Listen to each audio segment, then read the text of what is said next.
Good afternoon, guys. The reason why I have this on the first slide is because research, data, and everything is proved just about 1 hour from lunch is the best time to snooze, right? And to top it all, this is the fourth day, the last day, and we've had some fantastic food and a very inspiring session just before this, right? So what I want you to do is do a little thing for me. If you can all just get up for a second, please. All of y'all, right? That's good. And what I want you to do, and this is the best time to actually take a revenge from your neighbor if you want to. I want you to stretch your sure that next 20, 25 minutes you can't sleep. Right? All right. So I think it was important because there are very few people, lot more empty chairs. I think for little people who are there, I think it's important to get their attention, right? So treat the next 3 to 4 minutes as a commercial break, because while I'm going to talk to you about the Metaverse, I would like to just introduce you about the company that we have, which is 0101. And the basic premise of this company is that there are two kind of KPIs. When we work with marketing companies, we work with large organizations, there are two kind of KPIs. One is KPIs which are linked to road to conversion, and the second one which is conversion by itself. So what I really mean is, if you're an e-commerce company, getting awareness. Okay. Getting awareness is an important KPI, but it's a road to conversion KPI. Getting downloads is again road to conversion. Getting them to register is again road to conversion. But what really is conversion is getting them to transact on our platform. And that's really what we mean by the final conversion KPI is what we kind of follow at 0101. So what is the problem that we hope to solve? And the key problem that we hope to solve is something which is universal across the world. It's not just an India problem. It's not just a US, UK problem where we are seeing. If you look at IDC and Seagate, they were basically talking about unutilized and uncaptured data of about 66%. What we did about 6 months back when we started this entire company, we did a similar research in India. And we spoke to companies who were believed to be, maturity level 2 out of 5. And there we saw that the dark data is about 83%. Now, how in today's day and age, a digital company can operate in an environment where 83% of the data that they're collecting is they're not being used, right? So that's really what we bring to the table. What we do is work on KPIs like I discussed. And I'll just tell you the keys to the kingdom. How do you actually manage that? And there is actually quite simple. We believe in the first-party data. First-party data is the data that comes in through the website, through the app, through all the interaction that the customer has with the company. And what we do is actually look at all these data and integrate it together to create one view of the customer and then market their products to that. And that's really what is the key. And what the basic problem with the simple thing is that tools in the companies are brought at various points in time. And like we discussed in the earlier forums, the tools don't talk to each other, right? How do you make sure that the tools talk to each other in a way that they can give you a conclusive view of the data, which you use to market your product? So that's end of commercial break. That's what we do as 0101, right? We move on to the topic. I know that's visible, but no points for guessing who said that. It was Henry Ford in 1926, right? That is the time when he wanted to create a car. And I think I empathize with it a lot because, a customer can tell you how your product has been perceived.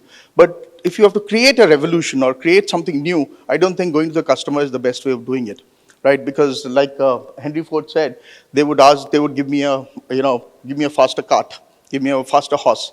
That's what they would have said. Now, in the last 100 years, there are many, many evolutions that the technology field has seen, right? And now, each of them bigger than the other. And that's not the end of it. It's only going to increase. The kind of innovations that are going to come in, the kind of revolution that you will see is going to be much bigger than what you've seen in the past, right? So in this environment, what I want to take you through first is what are the 4 basic fundamentals from my perspective to a revolution, right? The first one, of course, is what I call belief, right? Now, the world is made by believers is what we actually believe in, right? So if I tell you, I actually came from India and took me about 2.5 hours to fly into Dubai. What is the big deal? I think most of us here would have come from a different place, took the flight and come. But fact of the matter is that in 1903, somebody actually said that humans can fly. At that point of time, there was no motorcycles, there were no cars on the road, right? So I think when you're looking at creating a revolution or being a part of the revolution, the most important thing is to believe in what you're trying to do. I think that's very critical. So the second thing is really the vision, right? Now, if you look at Google, what Google believes is that there are meaningful information across the world which people can use in Excel. Right? That's the belief. But the vision is that how can I get that information that somebody is looking for at just a click, right? So for me, both vision and the belief has to be very audacious, right? If you want to bring in about a revolution of sorts. So, so that's another thing. That's the second fundamental truth that I believe. The third one is actually very, very important. Don't fear failure, right? The world or the revolutions are created by people who are actually fearless. So I think that's extremely, extremely important. As we talk about the next big revolution, which is the metaverse, a lot of this, which you will see here, will come true. The other big thing is this is a great place to be in technology, right? Because everybody's collaborating with each other, right?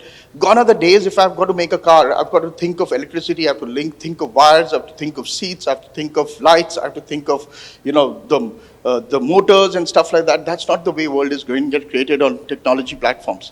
You look at what you're doing, do that perfectly well, everything else will follow, right? I think that's a big thing. And when you talk about metaverse or any big revolution, I think the entire world is working on assumptions. I will do my part, somebody else will do their part, right? And it'll all fall into place. I think that's extremely important when you're looking at revolutions moving forward, right? So when you look at a couple of evolutions, right? For example, if you look at live communication, it all starts with words on pager, then moved to voice, then it moved to, pictures. Today it's video. While it's a big thing, right? The mobile phones that we all handle and what effect it has done to all of us. But I just feel it's an evolution, right? Move from one place to the other, move one place to the other. So if you look at the first venture that I did in technology was eBus, which is basically electronic delivery of television commercials. So basically what we used to do is all the television commercials that you see on television used to come from a production house, and it used to come on Sony tapes. Right? It would take about 3 to 4 days for the tapes to actually travel from the broadcasting, from the production house to studios, right? What we did was we brought in a technology to do the same process in just about 2 to 3 hours. Right? And that today is an industry standard. But fact of the matter is that I again feel is an evolution. It's not a revolution. What I believe is a revolution is what most of us talked about, crypto, right? Blockchain. Those are things which I believe are big revolutions which is going to really change the world tomorrow, right? So what are we talking about? We're talking about the metaverse, and a lot of people have said lots of things, some interesting, some not. I think the person who introduced me was talking about the critics and what are they talking about the entire metaverse. So what I want to take you through is what is our point of view. I'm not going to give you any technical mumbo jumbo, right? I'm going to tell you what is 0101 doing in this sphere. We are working on actually 3 different IPs, and I'm happy to actually take you through the 3 different IPs that we are creating. It was actually quite interesting when we were talking about this talk within my partners. One person actually questioned me whether I should actually talk about the 3 IPs that we are creating. But if you look at metaverse or you look at internet, I think the power of it is in sharing, right? The more you share, if you're closed, nothing's going to happen, right? The more you share, the more you will learn. The more others learn, more others create a better ecosystem for you to prosper, right? So that's really what I'm going to take you through. So I believe the clear power of metaverse, and that's what I believe is going to become a revolution, is because it's bringing in people, place, and things all together in a way to give you a most immersive experience that you've never imagined before, right? There are lots of things talked about it, but I think this is one key to me. But before I move forward, I think I have to answer the critics because the internet is divided. A lot of people are talking good things about it. A lot of things people are talking about the fact that it's not really what it's positioned as today, right? I think that The reason why I believe I'm on the other side is because Metaverse is getting created on a very, very basic human instinct, very, very basic human insight. It's all about, it's a place where we belong, right? Place where we express with each other, where we get experiences. So if you look at religion, you look at the masjids, you look at the temples, you look at the churches, what does really happen? Why is it such a big thing? Because it gives me a platform where I can come and express myself, right? Talk about my experiences, right? And also engage with different people. I think Metaverse is giving you something more powerful than what you've ever imagined, right? So that's why I feel that Metaverse is going to be very, very important as we go along. The other thing is, lots of people actually tell me it's just like a video game. And they are not entirely wrong, right? Because Metaverse, actually the entry point of Metaverse is a video game, right? And the guys who will prosper the most in the beginning will be the video game guys. But fact of the matter is the experience that they're talking about is going to be much bigger than the video game itself. So what are we talking about? We are talking about land being sold at absurd rate on the Metaverse. People are buying offices. People are buying mountains. Things which can never be imagined, right? In a place which is completely endless, why the hell will people buy land there, right? It is a question, which requires a little bit of pondering. But fact of the matter is, all these things are true, right? Lots of people are saying, oh, 3D glass, very uncomfortable, whether it will work, not work, whether the hardware is ready, right? The hardware is provided by Metaverse or by Meta or Facebook. Are the right guys to hold all the, security or all my data? Questions being raised, right? The other big question that's being raised is, will it actually spoil the entire fabric of the society? Okay, because, as people said, people can actually take another avatar, which they're actually not, and behave in a particular way in an environment of group setting, right? Will that really mess it up? Of course, everything good has a negative, and I think there are ways and means which people will figure out how to regulate the Metaverse to actually make it very, very meaningful for all of us, right? So the question that I have for you is, maybe it will not replace the internet, right? But what if it does, right? So what I would like to urge people here, and my only objective of this talk today, is I want to inspire you guys to look at your business on the Metaverse, right? Think of how you're going to take your business on the Metaverse. That's really what the key is, right? The other reason is another FOMO thing for me, because all of us, a lot of friends here or outside, always have a little folder on their desktop saying that I want to do this, right? And I think this is a great opportunity, because it is actually going to bring the entire thing to zero again, and for us to take it forward again, right? So I think it's a great opportunity where people have told us that the internet works, right? It works like magic, and you've got something like a super internet coming, right? How can you be part of that particular journey is something that I would want to talk to you about, right? Lots of things said. The fact that the kind of experience that it's talking about, the kind of experience that it will give. For example, if I have to check, how much is the screen time that all of us have? The global study says it's about 16 to 17 hours a day. That's huge. I think we're only looking at the screen and not doing anything else. But can you imagine, Metaverse actually is going to take you inside the phone. And that's really the power of Metaverse, right? So, just to talk about how big it's going to be. Swap this out because the batteries are going. And hold it here, please. Then we can. Is it better? Yes. All right. I didn't know that many people are interested in listening to me. Right. So, Forbes actually says that it's a huge, people are talking about 1 trillion. Grayscale is estimating it to be about 3 trillion. That's much, much bigger than the internet, right? And imagine when internet started, they actually didn't know that it's going to turn into economy. People are going to be, it's going to be that big, right? Here, people are starting to say that this is so big right from the beginning. Can you imagine the shape and size it will take as we go along, right?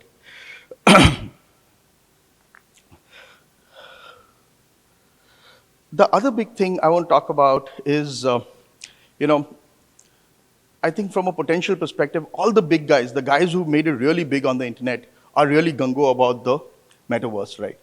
So if you look at Bill Gates, whom I really admire for whatever he's done, right? He's talking about, by another 2 to 3 years, 2 out of 3, meetings are going to be completely on Metaverse. Imagine the size. We are having 3 to 4 meetings, see the population of the world, and see what it's going to be, right? So that's really the power of internet. Look at these companies, yeah. So if you look at companies like Google or Facebook, in the last 15, 20 years, they've become probably the biggest companies that the world has seen ever, right? All of these companies are Nasdaq listed. They are not just about, not more than about 5 to 6 years old, and all of them have huge valuation, right? Just because they're doing work on the metaverse. So that's really the power of a metaverse. And what I want you to all see is how do you become part of this, right? So you can take a pick across anything, right? Metaverse is so huge that the opportunity is there everywhere. You want to do something on the infrastructure, you want to do something on the security, you want to do something from an experience perspective, or you want to do something about the discovery of it. Take up any pick, right? Be a part of it is really what I believe we should do.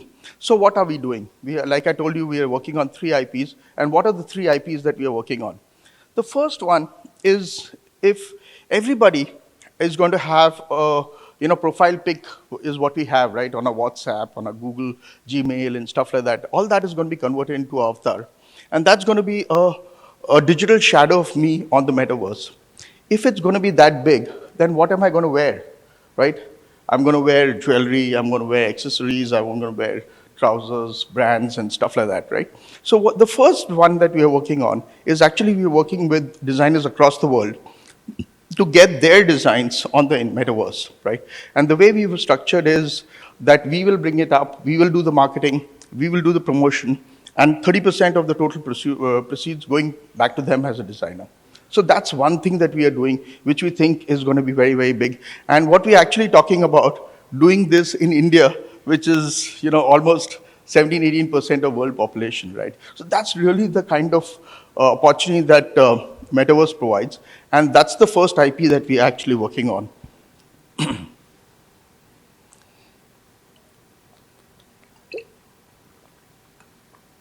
The second IP is also quite interesting, right? It's all about the power of Metaverse, which allows you to transport yourself from one place to the other at a snap of a finger, right? So what are we trying to create? What we are trying to do is create what is called Mela.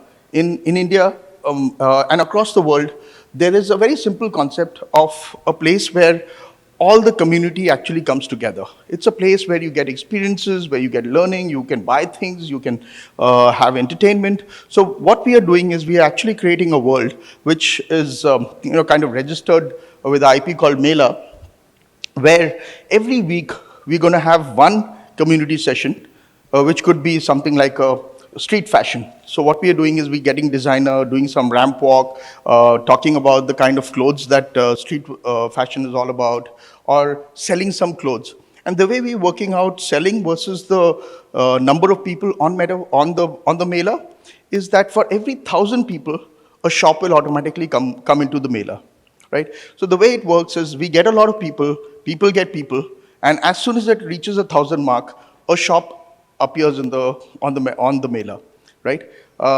The promotion works on and on. Another 1,000 people come on the Mela, another shop comes in. So, making sure that the fact that it's not going to be only commercial, it's not going to be only sales or e-commerce, it has to have the right kind of experiences. So imagine if you're a bike lover, there will be, adventure rides, there will be, new bikes being showed there, there can be, EFTs being sold there, all of those. So that's the second IP.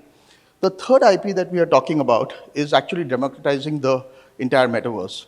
Here, what are we essentially doing is if you look at bulk of the fashion industry, right? They were the last to come on the internet, right? If you look at the Gucci's of the world or H&M's of the world, the Zara's of the world, and their belief was fashion was not going to come onto the internet very, very quickly, right? Because fashion is experiential, people will buy it from the shop, but they've seen the entire transition happen. And all these brands are actually the first brands to actually come on the metaverse. Now, big brands with big budgets and the big muscle will come. What happens to the shop next door, right? How will they, one, have the technology, invest in that kind of technology, and make sure that they're available on the metaverse? We don't want the smaller guys to actually lose out. So what we're actually doing is we are creating a subscription-based model where all these smaller companies come to us, we create the entire customized shop for them, We put it up on the metaverse. They get their customers, they advertise, and all of that, and then we charge it on a subscription basis, right? So those are the three things that we are actually shortlisted and which we are working as IPs on the metaverse. The only thing I would like to end it with is, come be part of it, right? It's going to be a fantastic world. It's not going to give you another opportunity fairly quickly. I know things will evolve, and there'll be another big thing coming in about 7 to 10 years. But the next 7 to 10 years, from my perspective, is all about the metaverse, right? Look at your business, look at what you can be a part of metaverse, because that's very, very important. For me, is as powerful as if you look at people about in the 2000 or in the 1995, they would have said, oh, my business has got nothing to do with digital. They're practically out of business at this point of time. If we don't think of our businesses coming onto the metaverse and start planning for it today, we'll be in a similar situation, right? Thank you. Any questions I'm happy to take if I can answer. Ajay, interesting IPs. We'll have a discussion on the same. My question to you is this: how do you see the amalgamation of belief and religion happening in Metaverse? I would like to have you... Belief And religion. Religion. Yes. In Metaverse. In belief and... See, there are various concepts. I'm not too clear. I don't know whether I'm best suited to answer this question, right? But let me tell you, there are many things that will evolve, right? There are many new things will happen, right? Everything that we've learned throughout human history or in our own presence in the last 10, 20, 30, 40 years is not necessarily going to be true, right? One big thing about metaverse is the security on the metaverse, right? The entire thing about when these things collide, right? Is it going to be safe for people or our kids to be there? That's the same question we asked about the internet. But their self-regulation will happen. I won't be actually surprised for a particular area there's going to be a prime minister being done through elections, right? I don't even know that, right? These are difficult questions to answer, right? But, I think people find solutions, right? So, I don't know whether I've been able to answer your question. I don't think I'm the best person to answer your question. But I think we have to have... I come from a business of advertising where there's a suspension of disbelief, right? Not everything that you see in advertising is true. But fact of the matter is we show it to you, you believe in it, and you go and buy the product, right? So I think that's really the suspension of disbelief which will take us to a better world, is what I feel. Good afternoon, great topic. So the question I have is, how do you price out from a company and from a consumer perspective, how much does it cost? So for instance, if I build a building, I know how much square footage it is. I know how much price per square footage it is. So if I want to build out a conference room and invite 100 people within the metaverse, how do you as a company price that out or build that out for yourself and as a subscription-based model? Yeah, the simple one-line answer is demand-based, right? So basically, if you look at the mela that we are creating, there's X amount of dollars that we are spending in creating this entire community fair, right? And we are hoping that because of the kind of themes that we will have on weekly basis, chances are people will start making it a habit to come on a regular basis, because there's going to be cinema, there's going to be live music, there's going to be people performing, there's going to be e-commerce, there's going to be adventure rides and all of that to a particular theme. Right? Now, there's going to be enough investment going to go into all of that to create all of that, right? But will people actually pay me to come into that mela? I would hope, yes, they would, right? But is that the way to do it? Not necessarily. Maybe there'll be so many different things, worlds that are created, right? So, people are investing a lot in these worlds. I think it's very, very difficult to actually get a costing worked out. Right? But you come from US, and if you talk about IP like this, there'll be 20 other people who would like to invest into your company, right? Because anything to do with metaverse in the US, it's like a hot property, right? Everybody's trying to invest into companies. So I don't know. And, the entire thing is, if you look at the fourth assumption that I had of fundamentals of a revolution, is you have to work on assumptions, right? You have to invest ahead of the time, and let's hope and pray it gets me the value. Right? What is the cost of land on the metaverse? It's actually nothing, but people have paid billions of dollars to get it, right? So it is not it's not that I cannot answer the question. There are lots of experts on metaverse who will not be able to answer this question, right? It is going to evolve. It's going to evolve. Hi Ajay. So such an insightful session, I must say. It was a great session, I would Oh, say. thank you so much. Yeah. So I'm representing a company called WiseUp. We are into workspace automation, and of course, we have thought of slightly deviating this with the corporate identity, where we can create the avatar of the corporate identity and take it forward. Right. My question to you is today that is it an end of the robotics which Metaverse will take it forward? Because a lot of things have been said into the industry and blogs and articles that this will pump up the robotics industry. What I personally perceive is that this is going to end the robotics. So I wanted to have your opinion on that. Again, a good question, but difficult question. Let me answer in 2 or 3 different ways. Right? Who would say about 15, 20 years back that all of us in the world will have a profile on the internet? Forget about people. Companies will have a profile or a website on the internet. Today, everybody has it, right? So, I believe that, it is going to happen, right? So that's a short answer. But fact of the matter is that it's an evolving technology, right? When we are talking about avatars and we are making this entire IP, what are we making the IP for? Is it for the cartoon-looking avatar that people have imagined a metaverse to be at this point of time? Or actually a real-life person, who's got a hair flying as he touches the wind, right? So things are going to evolve. This is an evolving technology. It's going to evolve as we go along for the better, right? I don't know whether people have the vision or the technology there to do the kind of things that are possible, right? So, I don't know whether I'm the right person, but I don't think I have an absolute yes/no answer for you. Hi, just a small thing about your Mela concept. So I feel a lot of the entertainment value of the events happening in the real world happens from unpredictability and its corollaries. So if you're controlling a world, of course, Metaverse is artificial and someone out there is building it. If the world is completely deterministic, how do you ensure that the entertainment value remains and the stickiness remains? If I know that, okay, I'm going to go to this place, I'm going to find the same thing, and it's going to refresh say per week or per month, what is the unpredictability value remaining? And how do you get people to actually keep coming back? Right. Good question. So for example, if you look at the auditorium here, right, in this Intercontinental Hotel, it's got all the amenities, right? That's what the hotel can provide. But what makes Internet 2.0 a successful conference is all of us put together. Right. The point that I'm making is that creating a world on the metaverse is actually the simplest thing to do.